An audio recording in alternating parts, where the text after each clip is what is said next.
Aastaid on Venemaa droonid külvanud Ukrainas hirmu ja paanikat, levitades üle riigi surma ja hävingut. Lõpuks hakkab see kõik muutuma, sest midagi on hakanud neid droone halastamatu tõhususega jahtima ja hävitama, hävitades korraga kuni 95% Kremlile kuuluvatest parvedest. Ja see surmav kütija ei oota, kuni droonid on sihtmärkidele lähenemas või tiirlevad Ukraina linnade ja asulate kohal, et neid hävitada. See hävitab neid sõna otseses mõttes sadade kilomeetrite kauguselt, enne kui neil on võimalus ohustada ühtegi süütut elu. Me räägime Ukraina tõrjedroonidest, mis on nüüdseks saanud üheks olulisemaks elemendiks riigi õhukaitsevõrgustikus. Sest selgub, et üks parimaid viise droonidega tegelemiseks on lihtsalt rohkemate droonidega. See on kindlasti kõige kulutõhusam lähenemine. Arvestades, et Venemaa Shahedi droonid maksavad umbes $20,000 kuni $50,000 tüki kohta, ei taha Ukraina tegelikult raisata $1 miljoni väärtusest tõrjerakette nende hävitamiseks. Neil on vaja odavamat ja lihtsamat viisi nende vastu õhus võitlemiseks ning tõrjedroonid sobivad selleks ideaalselt. Paljud neist droonidest maksavad valmistamiseks vaid paar tuhat $, kuid on nii nutikalt disainitud, et suudavad lihtsalt ja tõhusalt hävitada oluliselt suuremaid ja kallimaid droone. Näiteks Sting, mida toodab ettevõtte nimega Wild Hornet, maksab hinnanguliselt ühe ühiku kohta $1000 kuni $2500. See on erakordselt odav, mis võib panna mõned arvama, et see ei saa tegelikus lahinguolukorras eriti tõhus olla.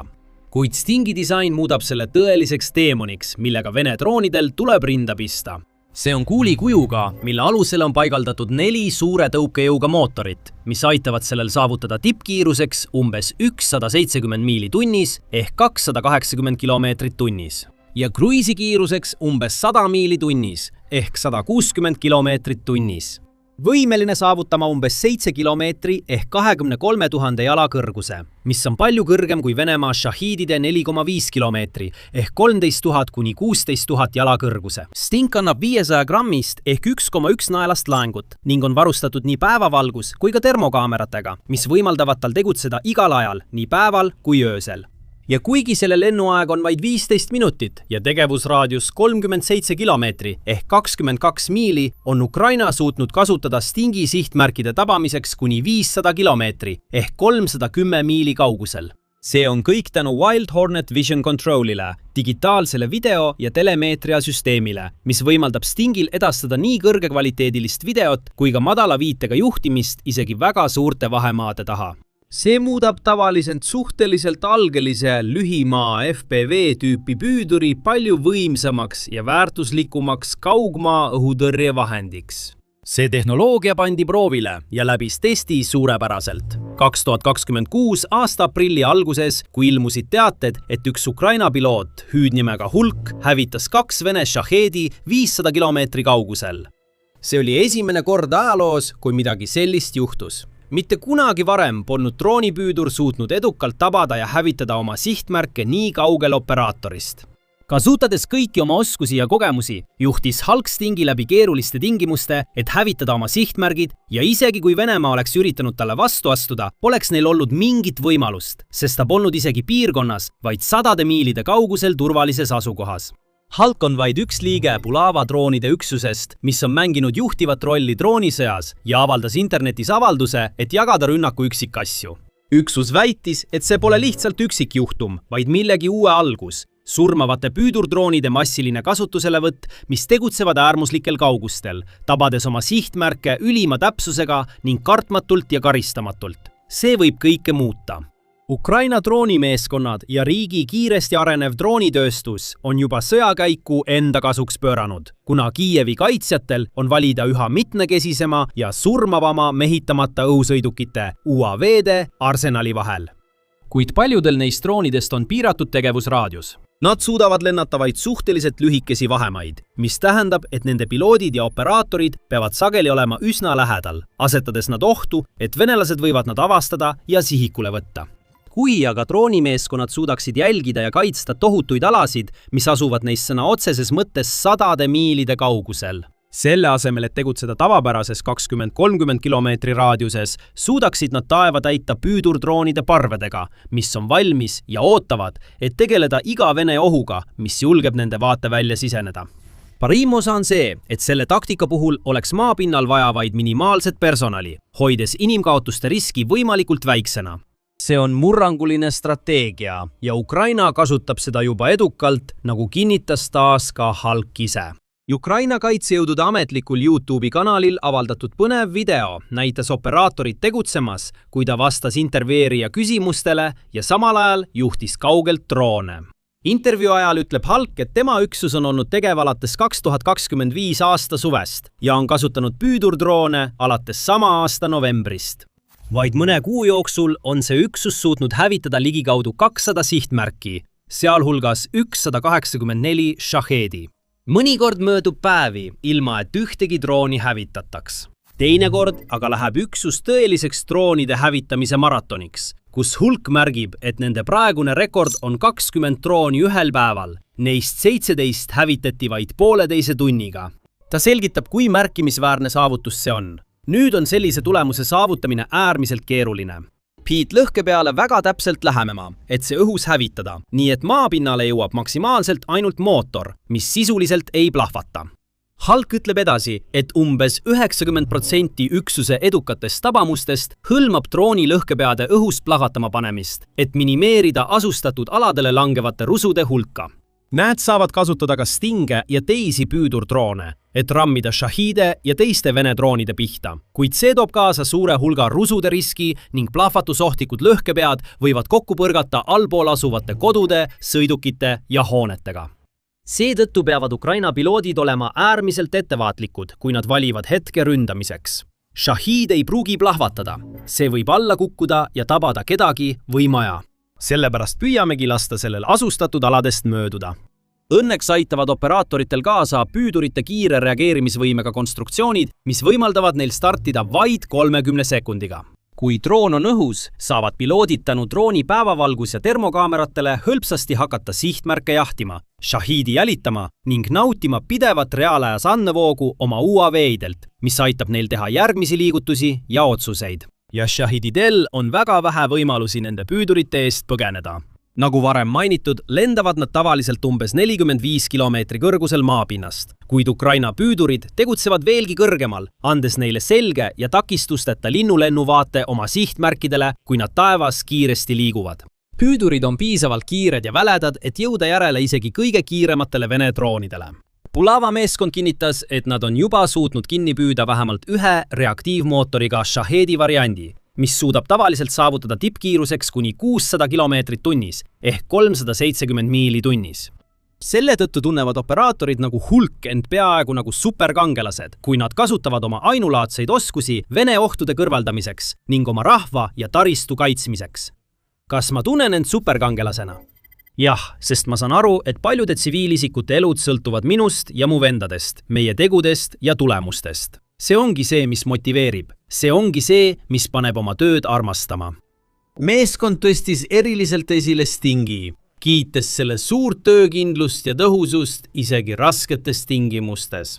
Nad on end erakordselt hästi tõestanud. Meil pole üldse kaebusi, oleme nendega lennanud -30 kraadiga. 10 lennust saavutame umbes 95% eduka tulemuse. Kõige rohkem kaotame 10 ühe drooni.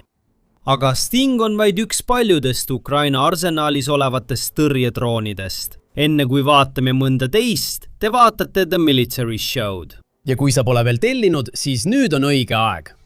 Kui Venemaa toetub tugevalt samale väikesele droonide valikule, siis Ukraina kiiresti arenev kodumaine kaitsetööstus koosneb nüüd mitmest tuhandest ettevõttest, kellest 100 töötavad aktiivselt uute droonitehnoloogiate kallal.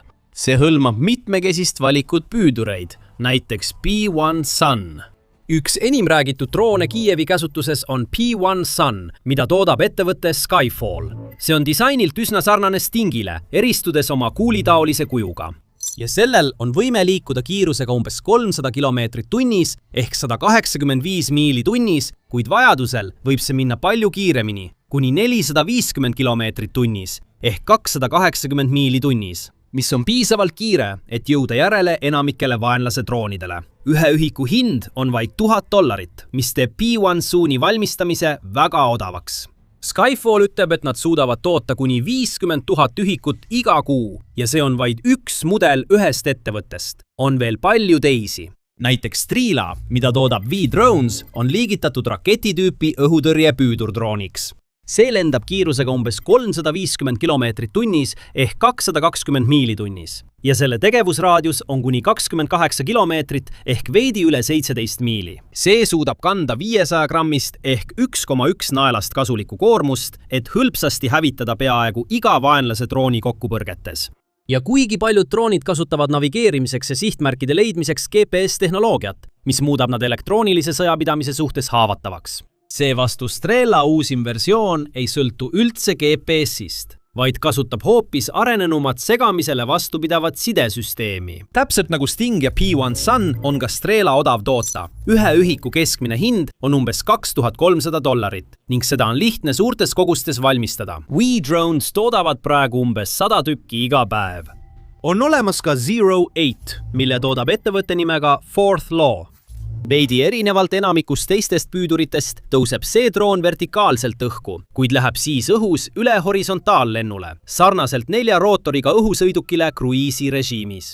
Selle tööraadius on 20 kilomeetri ehk 12,5 miili ja maksimaalne kiirus 326 kilomeetrit tunnis ehk 202 miili tunnis. See kasutab ka tehisintellekti tehnoloogiat, mis võimaldab tal tuvastada ja lukustada Shahidi automaatselt, ilma et oleks vaja käsitsi piloodi juhtimist. Tänu oma termokaameratele ja väikesele, kuid surmavale laengule suudab see hõlpsasti saata Shahidi taevast alla keerlema. Ka Octopus täidab sarnast rolli. See on Eucharist Spec Systems ja Project Octopus ühise pingutuse tulemus. Sellel tõrjedroonil on muljetavaldav 30 kilomeetri, 18,5 miili lahinguraadius, 15 minutit lennuaega ja tippkiirus 300 kilomeetrit tunnis, 185 miili tunnis. See suudab kanda ka suuremat kasulikku koormust kui enamik teisi, ulatudes 1,2 kilogrammini ehk 2,6 naelani. Tehisintelektipõhise pildituvastuse ja automaatse lõppjuhendamisega on see droon nagu Zero 8 poolautonoomne. Piloot saab aidata selle juhtimisel algses õhkutõusu ja sihtmärgi leidmise faasis. Kuid kui droon on leidnud Shahedi või mõne muu drooni, mida hävitada, võtab tehisintellekt juhtimise üle ja viib ülesande täiuslikult lõpule.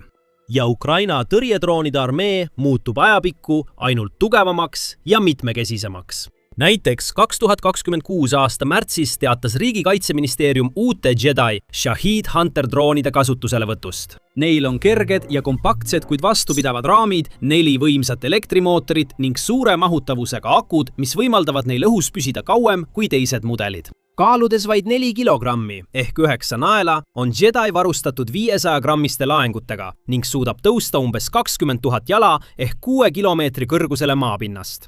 Need suudavad tabada sihtmärke kuni 40 kilomeetri ehk 25 miili kaugusel starditsoonist ning lennata kiirusega kuni 350 kilomeetrit tunnis ehk 220 miili tunnis. Jedi tugineb samuti inimeste ja tehnoloogia tasakaalustatud koostööle, et otsida ja hävitada oma sihtmärke. Inimkontrollmeeskonnad juhivad nende lennutrajektoori ja sihtimist, samal ajal kui lähedal asuvad radarid edastavad droonile reaalajas andmeid, aidates tal vaenlase droonide asukohti täpselt määrata ning neile kiiresti ja tõhusalt peale lennata, niipea kui need ulatusse jõuavad. Nagu teistelgi püüdurdroonidel on ka Jedil nii päevavalgus kui termokaamerad, mis võimaldavad tegutseda nii päeval kui öösel. Ja sellel on piisavalt lõhkeainet, et alla tuua mitte ainult Shahidid, vaid ka Jerini ja Gabera ründedroonid ning samuti Zala ja Supergam luureplatvormid. Järgmistel nädalatel ja kuudel on Ukraina kaitsetööstusesse oodata veelgi rohkem raha. Näiteks Euroopa Liidu poolt Kiievile antav 90 miljardi euro ehk $105 miljardi suurune laen ning riigi püüdurdroonid muutuvad sõja kestel ainult targemaks, tugevamaks, kiiremaks ja surmavamaks. Sest Venemaa on selles etapis sisuliselt täielikult panustanud droonisõtta. Droonid on tõesti ainus tööriist, millega Kreml saab usaldusväärselt Ukrainale kahju teha. Nende tankid polnud ilmselgelt piisavalt head, sest neid on sõna otseses mõttes tuhandeid õhku lastud miinide, rakettide ja kamikaatse droonide poolt. Nende soomusmasinad on osutunud sama kasututeks Ukraina kindlustatud eesliini positsioonide läbimurdmisel. Ja nende enesetapelikud rünnakurühmad, mis koosnevad nüüd tavaliselt 15-20 teadmatuses värvatust, kellel puudub väljaõpe, toetus ja arusaam sellest, mida nad tegema peavad. jätkavad peaaegu olematu mõjuga väärtusliku territooriumi hõivamisel või Kremlile sõjamasina seatud eesmärkide saavutamisele lähemale viimise osas. Droonid on president Vladimir Putini ja tema komandööride viimane meeleheitlik panus. Need põhjustavad Ukrainas rohkem ohvreid kui ükski teine relv ning on vähemalt võimaldanud Venemaal kahjustada ja hävitada Ukraina taristut nagu alajaamad ja logistikasõlmed. Seetõttu on Kreml suurendanud oma droonide tootmist, suunates raha tootmistehastesse ja tootes üha rohkem šahedeid ja teisi ründedroone lootuses vastast üle ujutada. Mõnda aega kartsid analüütikud, et see strateegia töötab, sest mida rohkem droone taevas on, seda suurema surve all on isegi Ukraina maailmatasemel õhutõrjevõrk ja see võib lõpuks järele anda. See oleks sunnitud kasutama oma piiratud hulgal õhutõrjerakette, raisates miljoneid dollareid väärt varustust lihtsalt selleks, et kaitsta oma territooriume ja rahvast. Ja lõpuks, isegi kui suudetakse hävitada 80 või isegi 85% vaenlase rünnakutest, pääseb ikkagi piisavalt läbi, et põhjustada tõsist ja püsivat kahju. Õnneks on Ukraina taaskord tõestanud oma kahtlejatele vastupidist ja pööranud näiliselt võimatu olukorra enda kasuks ning see kõik on tänu nendele õhutõrjedroonidele. Need võimaldavad Kiievi kaitsjatel Vene drooniparvede vastu võidelda kõige kulutõhusamal ja mõjusamal viisil, hävitades mitte ainult enamiku vaenlase droonidest, vaid tehes seda ka kaugel Ukraina linnadest ja asulatest, kus neil pole mingit võimalust tõsist kahju põhjustada. Ja iga kord, kui droon alla lastakse, tähendab see kümnete tuhandete dollarite väärtuses Kremlile kuuluva raha põlemist. Üksi pole see veel palju. Aga kõik need kaotused kogunevad ning kuna Venemaa majandus on üha raskemas olukorras, ei saa riik endale lubada raha ja ressursse niisama raisata nii väikese kasu nimel. See ei ole pikaajaliselt jätkusuutlik ja hoolimata oma hooplemisest teab seda ka Putin. Ukraina jaoks on see vastuse võrrand palju kasulikum. $2000 maksev droon, millega hävitatakse $50,000 väärtuses oht, on igal juhul suur võit, kuidas iganes seda ka ei vaataks. Ja Ukraina droonimeeskonnad muutuvad oma püüduritega järjest osavamaks. Näiteks 2026 aasta märtsis olevat nad alla toonud üle 2300 õhuohu. See oli 55% rohkem kui eelmisel kuul. Kui Ukraina suudab sellist tempot hoida, võib ta peagi iga kuu tuhandeid droone rohkem alla võtta, kõrvaldades suurima ohu, mis Venemaal veel alles on. Ja kui Kremlile kuuluvad droonid muutuvad sisuliselt kasutuks, jäävad Putini komandorid lootma oma mõttetutele rindejoone rünnakutele ja üha meeleheitlikumatele katsetele territooriumi võita. Ukraina aga, tugevdatuna oma püüdurdroonide laevastikuga, võib peagi leida Vene ridades lünki, kasutades ära vaenlase nõrgenenud seisundit, et edasi tungida ja väärtuslikke alasid tagasi vallutada. Lühidalt öeldes, vaekaus kaldub üha enam Ukraina kasuks. Nüüd muutub Ukraina tugevamaks, samal ajal kui Venemaa väed püsivad muutumatuna. Ja saate rohkem teada, kuidas see toimub selles videos, mis vaatleb, kuidas Ukraina jõhker süvarünnakute kampaania on purustanud kaitseliinid nii okupeeritud aladel kui ka Venemaa piirkondades. Võite vaadata ka seda videot, et teada saada, kuidas Ukraina täiustab oma õhutõrjet muul viisil, luues nähtamatuid, kuid läbimatuid kilpe oma linnade, asulate ja olulise taristu ümber. Ja kui soovite näha rohkem selliseid videoid ning olla kursis viimaste sõjaliste uuenduste, strateegiliste läbimurrete ja murranguliste sündmustega Venemaal ja Ukrainas, siis tellige täna The Military Show.